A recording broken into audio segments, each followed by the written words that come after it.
ప్రియమైన స్నేహితులారా, మరి ఒక నూతన దినాన్ని దేవుడు మనకు అనుగ్రహించినందును బట్టి దేవుని నామానికి మహిమ కలుగును గాక. ఈ దినాన కీర్తన గ్రంథం 31వ అధ్యాయము 22వ వచనాన్ని చదువుతున్నాను, గమనించండి. భీతి చెందిన వాడనే నీకు కనబడకుండా నేను నాశనమైతినని అనుకుంటుని, అయినను నీకు నేను మొరపెట్టగా నీవు నా విజ్ఞాపనల ధ్వని ఆలకించితివి. ఇది దావీదు రాసినటువంటి కీర్తన అన్న విషయము మీరు గమనించాలని కోరుతా ఉన్నాను.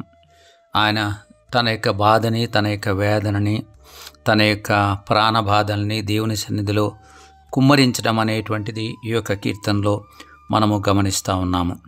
నలుదిశలా తనకు భీతి కలుగుతున్నది అని దేవునితో ఆయన మాట్లాడుతూ ఉన్నాడు. నా శత్రువులందరికీ నేను నిందాస్పదుడనయ్యాను, నా పొరుగు వారికి విచార కారణముగా ఉన్నాను, నా నెలవర్లకు నేను భీకరుడనై ఉన్నాను అన్న విషయాన్ని ఆయన మాట్లాడుతూ ఉన్నాడు.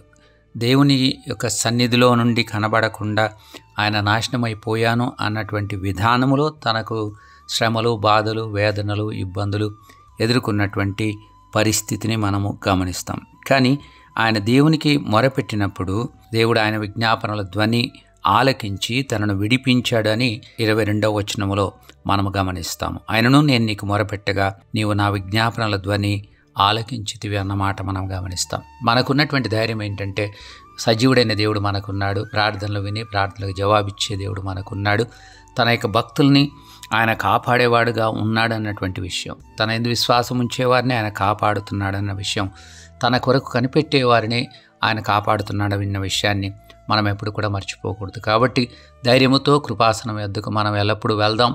దేవుని వాక్యములో వ్రాయబడిన ఇంకొక మాటని నేను జ్ఞాపకానికి తెస్తున్నాను.